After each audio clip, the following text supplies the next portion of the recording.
Baik, Assalamualaikum warahmatullahi wabarakatuh. Jadi, saya Ustazun Hasana, itu ketua kelompok 5 dengan NIM 231 11075. Nah, pada kesempatan kali ini, jadi kelompok kami ini akan presentasikan tentang neural network, kemudian training dan testing pada logika XOR. Nah, kami akan mendemonstrasikan 3 pendekatan, yaitu menggunakan Excel, kemudian perhitungan manual, dan kode program Python-nya. Nah, pertama mari kita kenali dulu data yang kita gunakan, yaitu tabel kebenaran XOR. Nah, data XOR memiliki 4 kombinasi input. Yang pertama kita menggunakan epoch 1.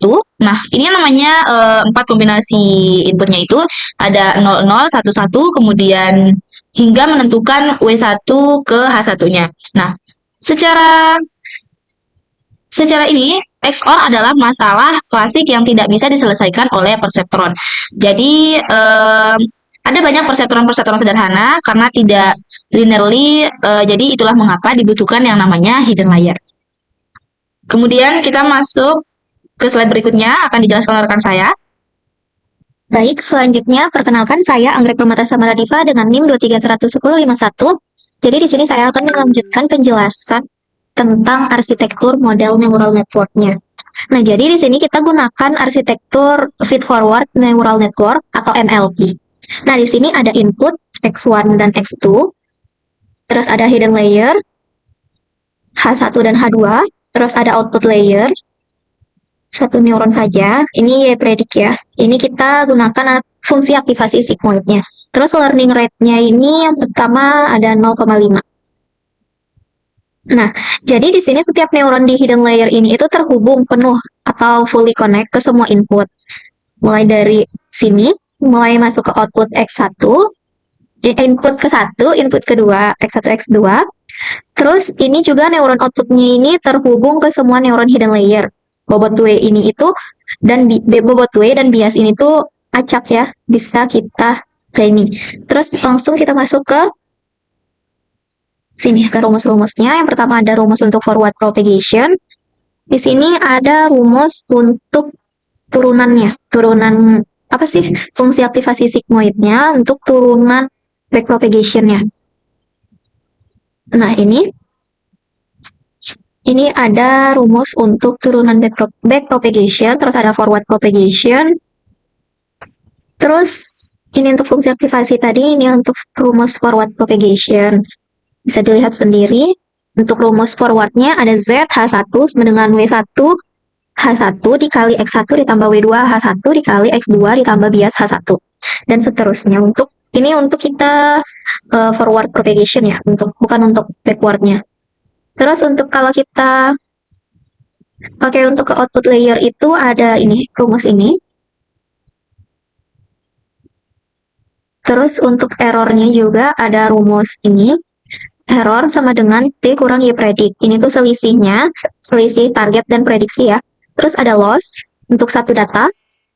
Terus MSE ini rata-rata loss per epoch-nya. Terus ada backward propagation. Ini untuk yang pertama ada untuk delta output. Yang kedua untuk delta hidden 1. Ini juga untuk delta hidden 2. Terus ini untuk update bobot bias. Untuk update bobot dan bias atau gradient descent-nya. Ini ada W baru sama dengan W lama ditambah learning rate dikali sigmoid dikali input.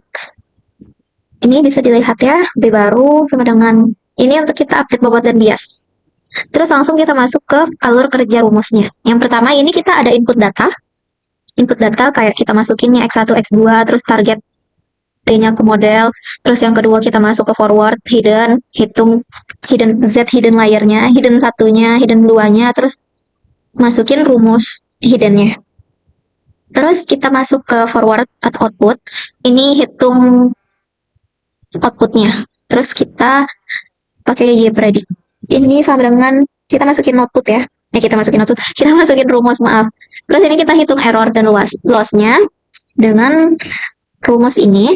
Terus kita masukin backward propagation untuk kita hitung gradiennya, terus kita update bobot dan biasnya untuk memperbarui semua bobot dan bias. Kita menggunakan gradien. Terus nanti kita ulang juga untuk semua data epoch yang selanjutnya, yang berikutnya, terus kita testing setelah kita training. Mungkin penjelasan selanjutnya akan dijelasin oleh rekan saya. Terima kasih. Jadi saya akan melanjutkan penjelasan dari rekan saya yang sebelumnya dari alur kerja rumus flowchart-nya. Saya akan menjelaskan untuk hasil percobaan di Excel-nya. Nah, apa itu tes? Nah, sheet tes ini berisi ujian akhir jaringan setelah jaringan sudah melewati banyak epoch. Nah, kini ia diuji dengan keempat soal XOR untuk melihat apakah ia sudah benar-benar belajar.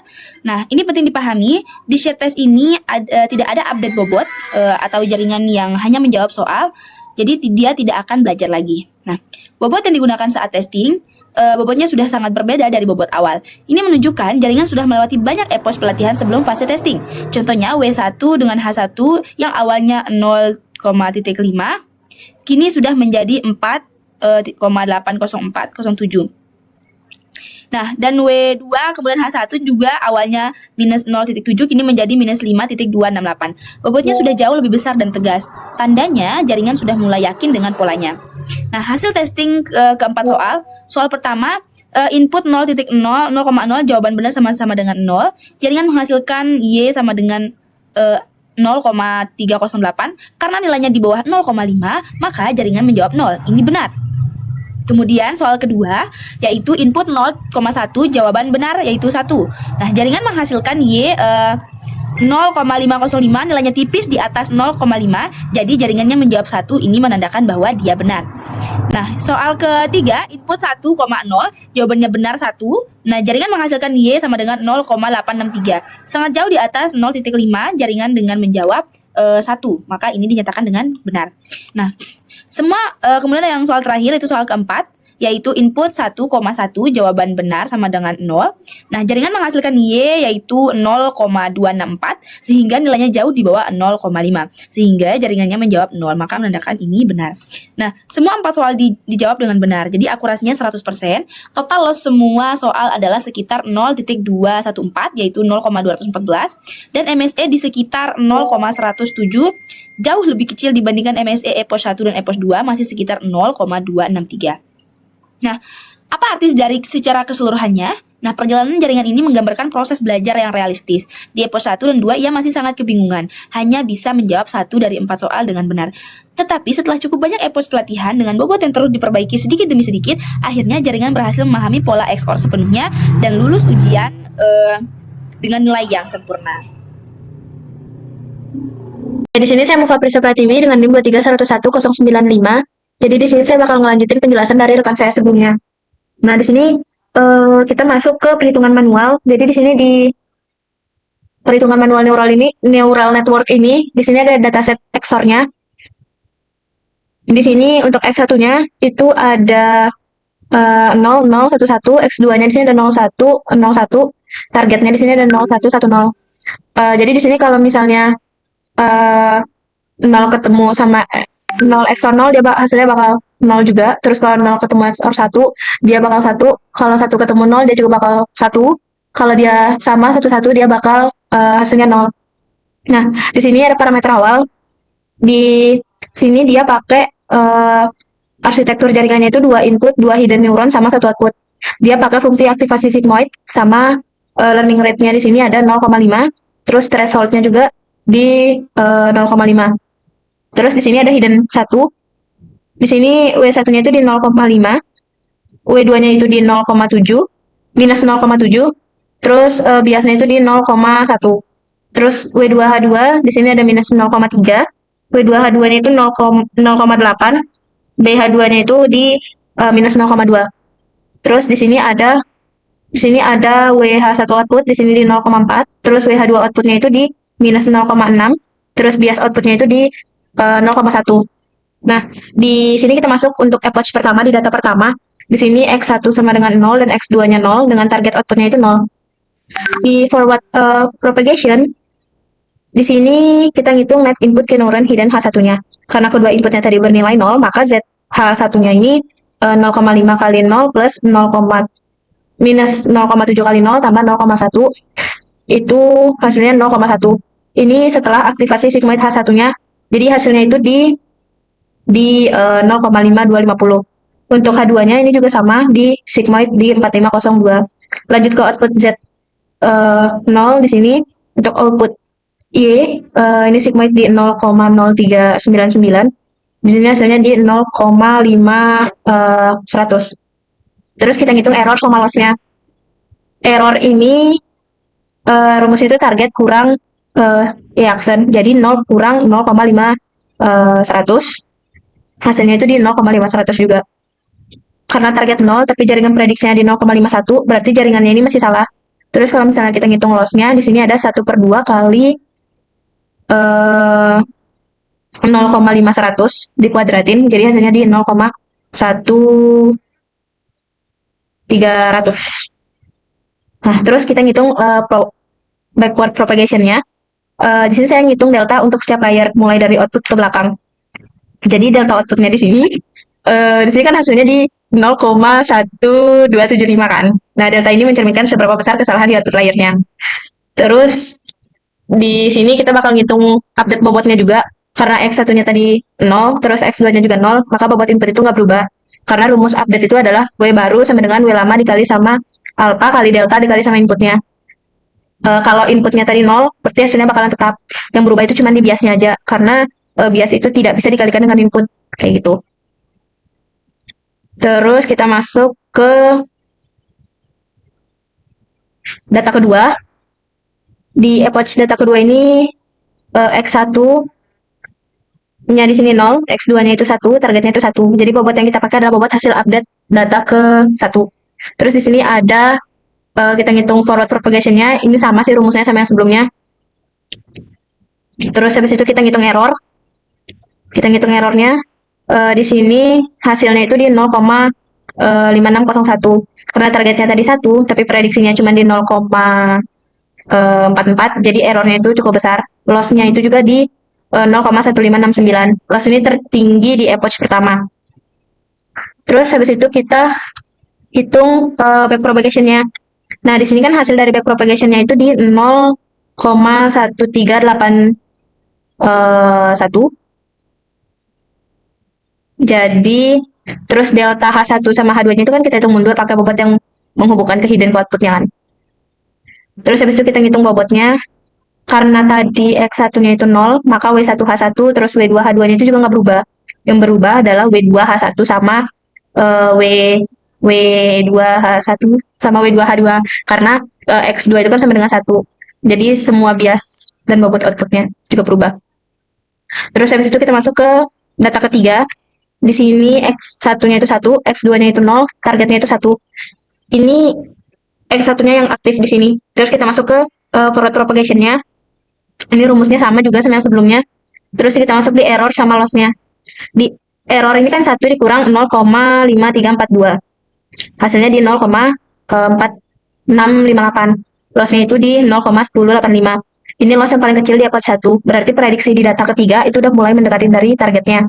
Terus kita masuk ke backward propagation sama update bobotnya. Sama kayak yang sebelumnya. Jadi delta itu dihitung dari output ke hidden. Karena tadi X2-nya 0, berarti W2H1 sama W2H2-nya itu nggak berubah. Yang berubah itu hanya di W1. Karena X1-nya tadi kan 1. Biasa sama bobot outputnya juga gitu. Terus di sini kita masuk ke data keempat. Ini data terakhir di epoch 1. Di sini X1-nya itu 1, X2-nya 1. Untuk targetnya di sini ada 0. Jadi ini adalah kasus XOR yang terakhir. Terus kita ngitung forward propagation-nya. Ini sama pakai rumus yang sama juga kayak yang sebelumnya. Terus kita ngitung error sama loss-nya. Errornya di sini di minus 0,5123. Terus loss-nya itu di 0,1312. Jadi ini jaringannya itu diprediksi lebih dari 0,5. Padahal di targetnya tadi kan di 0. Jadi ini lebih, iya. Terus kita ngitung backward propagation-nya. Di sini nilainya kan negatif. Berarti jaringan itu perlu nurunin bobot biar outputnya itu berkurang. Terus kita ngitung update bobotnya juga. Nah, di update bobot ini karena X1-nya 1, X2-nya juga 1, jadi semua bobot input itu ikut berubah. Misalnya, W1H1 tadi kan di 0,50518 ditambah 0,5 kali 0,01279 kali 1. Itu hasilnya di 0,51158. Ini bobot akhir di epoch 1 secara manual. Nah, di next slide-nya itu bakal dilanjutin sama rekan saya. Terima kasih. teman-teman, mungkin saya akan lanjutkan penjelasan dari teman saya. Jadi di sini teman-teman bisa lihat ada perhitungan manual dari approach 2. Nah, jadi pada approach 2 ini yaitu proses pelatihan neural network dilakukan kembali menggunakan bobot hasil akhir dari approach yang pertama. Jadi tujuannya itu untuk melihat apakah model dapat memperbaiki prediksi yang sebelumnya masih memiliki error. Nah, jadi setiap data akan melalui 4 tahap utama, yaitu ada forward propagation, perhitungan error, dan loss. Dan itu ada backward propagation serta update bobot.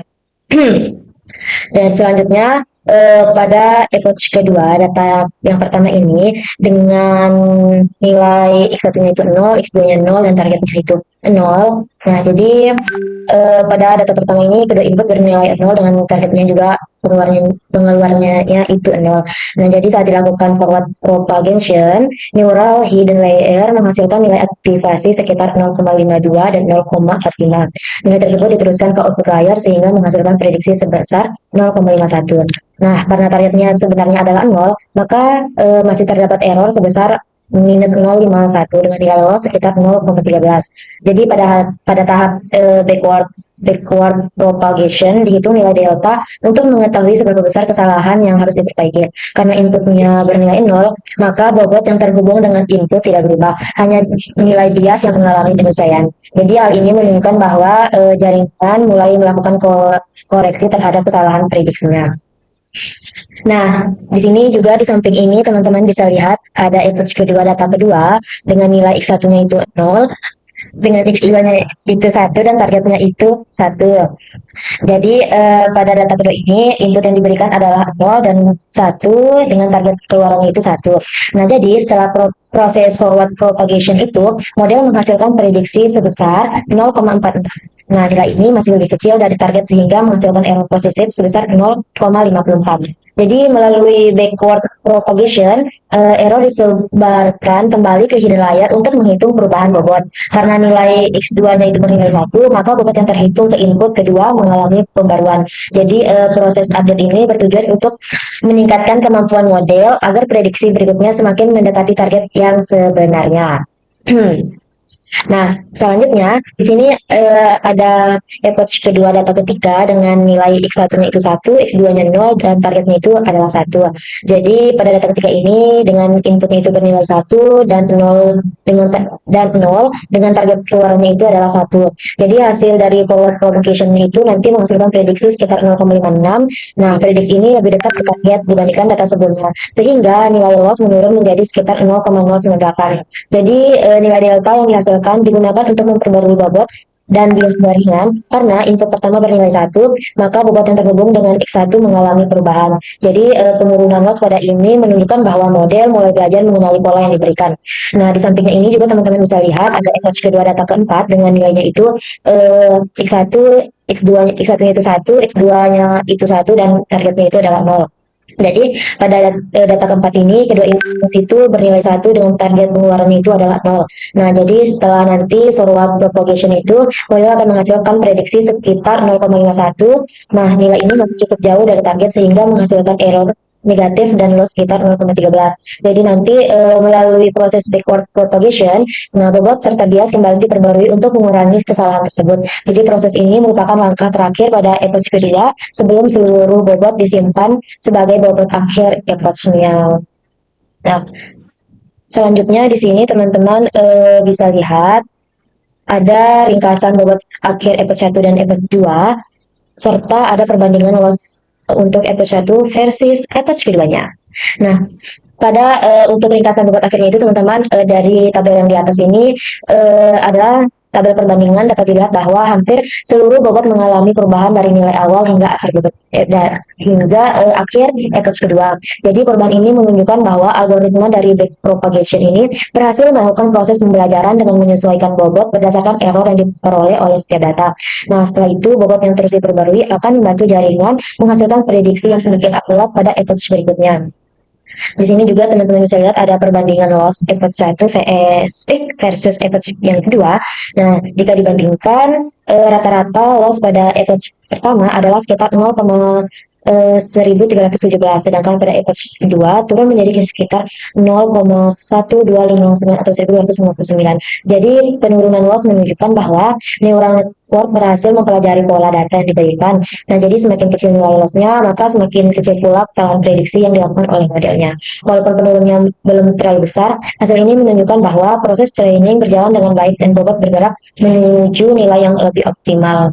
Mungkin sekian dari saya, akan dilanjutkan oleh teman saya. Terima kasih. Nah, kemudian saya akan menjelaskan tentang di sini yaitu hasil training dari Excel epoch 1 dan juga yang kedua. Nah, jadi di sini sudah tertampilkan bahwa di sini kita menggunakan tabel ya di sini. Nah, tab gambaran umum menampilkan arsitektur jaringan, bobot awal, dataset XOR 4 sampel, dan alur 5 langkah forward backward pass. Nah, yang pertama, bisa diklik sampel per sampel 1 hingga 4. Setiap sampel menampilkan perhitungan forward pass yaitu Z1, Z, H1, H1, Z sehingga seterusnya.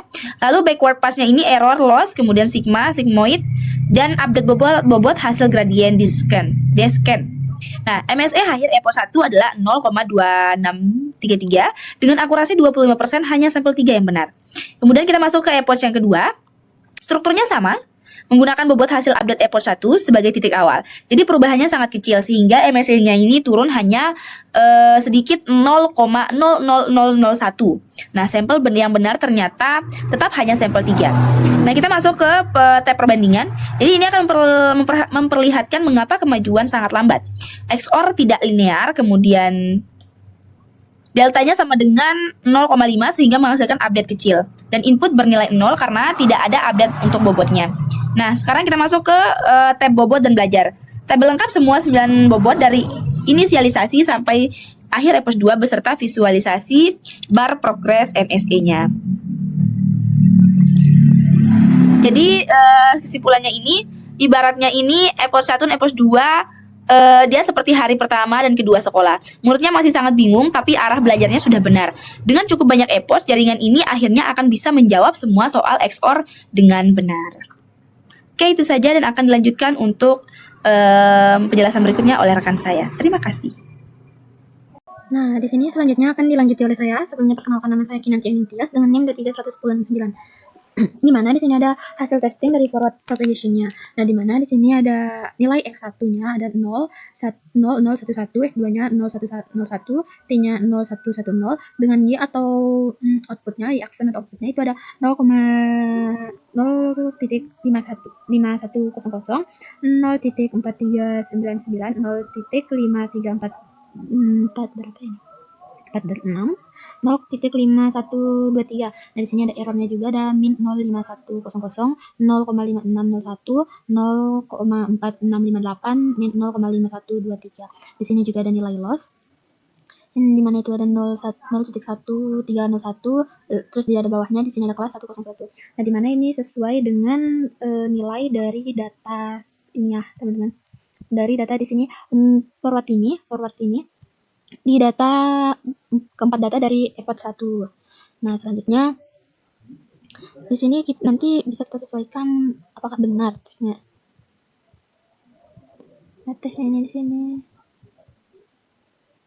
epoch session 1, 2. Nah, di mana di sini ada kelasnya nih 0110 dan kelasnya 111. Di mana kelasnya ini itu 01. Baik, sebelum kita masuk ke penjelasan selanjutnya, sebelumnya perkenalkan saya Julia Ngreini dengan NIM 2311073. Nah, di slide ini saya akan menjelaskan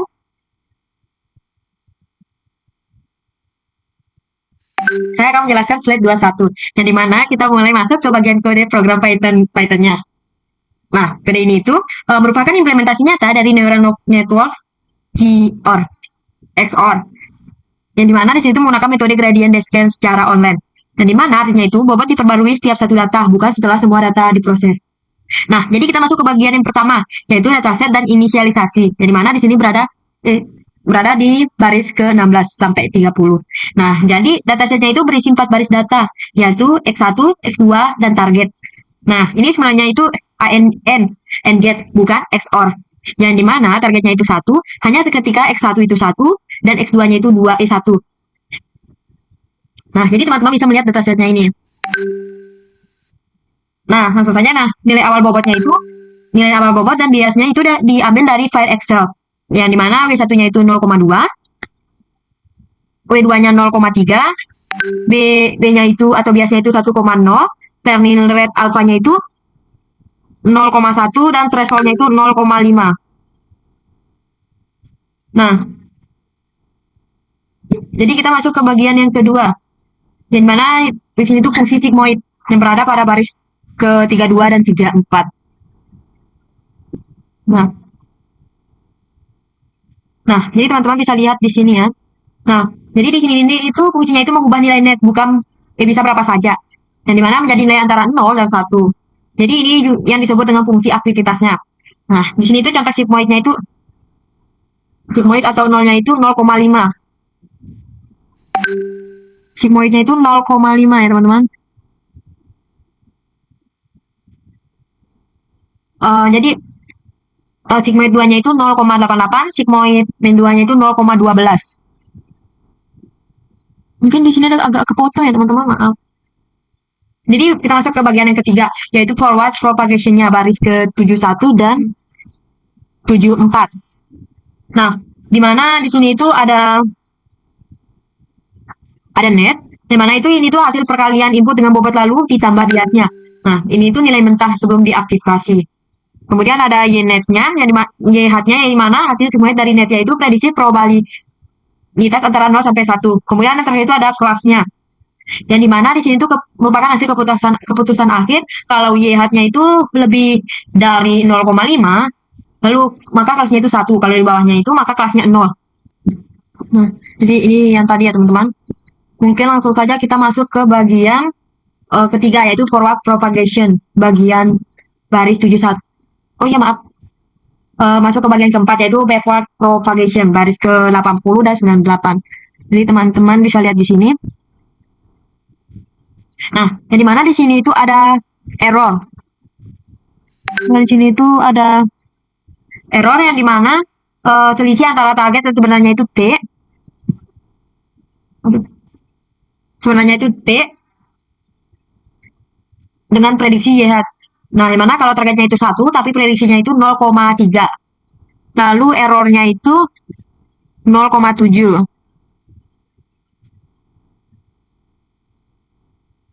Nah, lalu di sini itu ada loss-nya. Nah, di sini ada loss-nya, yang mana ini itu ukuran seberapa salah prediksi kita. Yang mana makin kecil maka makin naik. Lalu di sini ada grade-nya. Yang dimana, nah, di sini ada grade-nya, yang mana itu di sini itu ada perubahan yang harus dilakukan. Nah, jadi ini itu inti dari backprop-nya.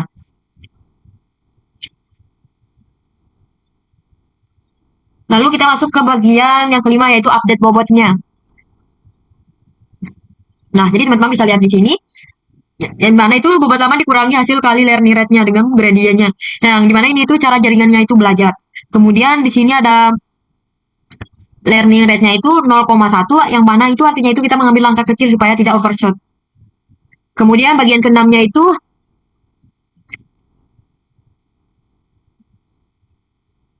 nah, jadi di sini itu teman-teman bisa lihat bagian ke-6-nya itu ada program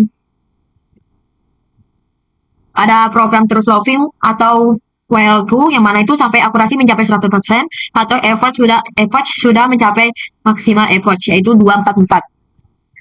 Nah, jadi teman-teman bisa lihat di sini maksimal effortnya. Nah, jadi di effort 1 dan 2 semua detail perhitungannya itu if. Yang dimana setelah itu hanya ringkasan ditampilkan atau sesuai perintah detail setiap effortnya. Nah, langsung saja teman-teman kita masuk ke bagian output kode programnya. Nah, jadi di sini tuh kita lihat output dari kode Python tadi, yang dimana outputnya itu hasil dari effort kedua. Nah, jadi kita lanjut ke proses data keempat sampai hasil akhir setelah training selesai di effort. Nah, jadi teman-teman bisa lihat di sini. Nah, di sini itu ada data ke-4, yang dimana X1-nya itu 1, X2-nya itu 1, dan targetnya itu 0. Jadi itu baris terakhir dari effort keduanya. Nah, jadi teman-teman bisa lihat di sini, ini tuh net dihitung dari bobot X input X nilai, lalu dimasukkan ke sigmoid untuk dapat nilai H1-nya. Kemudian yang kedua, kemudian selanjutnya, bagian sini, baris sini, Nah, di sini tuh sama seperti H1-nya, tapi menggunakan bobot yang berbeda, dan di mana jalur hidden neuron 2-nya. Selanjutnya di sini,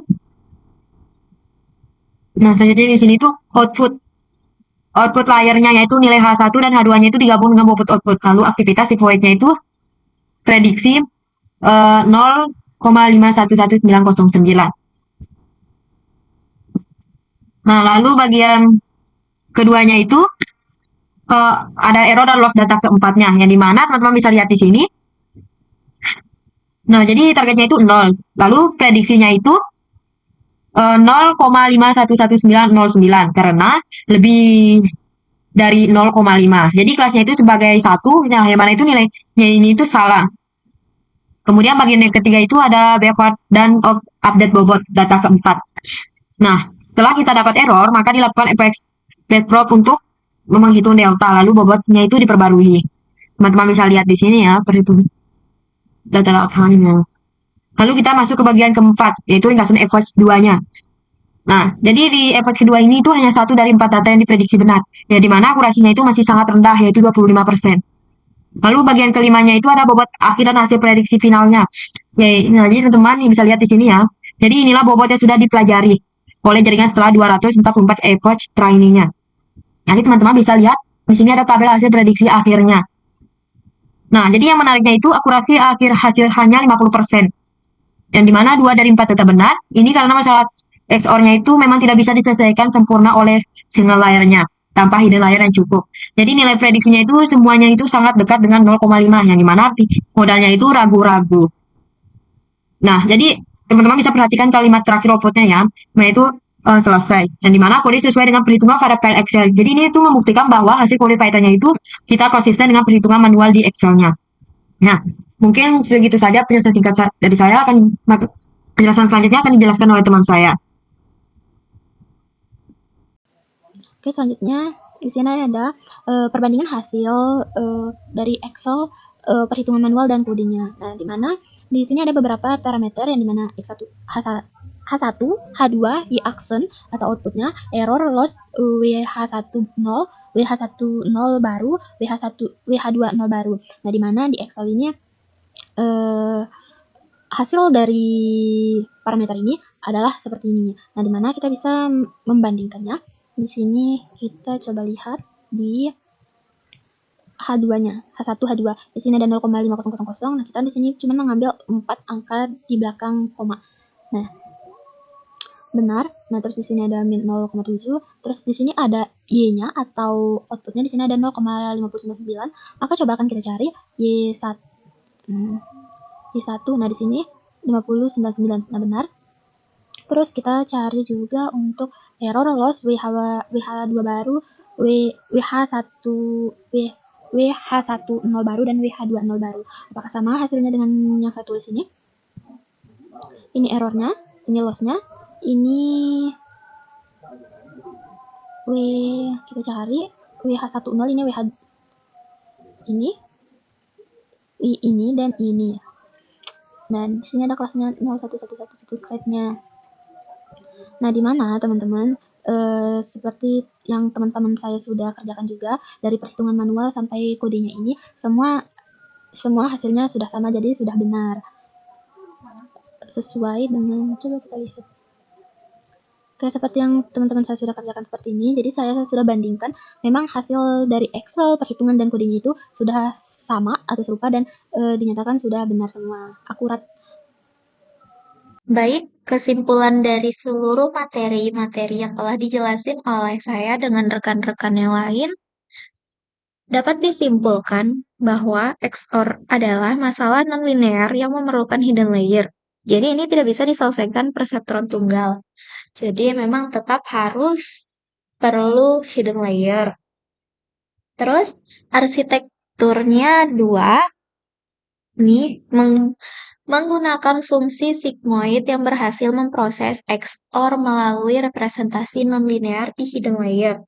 Terus, hasil perhitungan Excel, manual, dan kode Python-nya ini sudah sesuai semua. Ini berarti sudah akurat. Ini membuktikan kebenaran implementasinya. Terus, ada backpropagation plus gradient descent Secara iteratif ini memperbarui bobot menuju solusi yang benar. Terus yang terakhir, ini perhitungan matriks menghasilkan nilai identik dengan perhitungan skalar. Ini lebih efisien untuk data-data yang banyak. Jadi training dan testing neural network ini sudah aman. Mungkin itu saja penjelasan dari kami. Lebih kurangnya kami mohon maaf. Wabillahi taufiq wal hidayah. Wassalamualaikum warahmatullahi wabarakatuh. Terima kasih.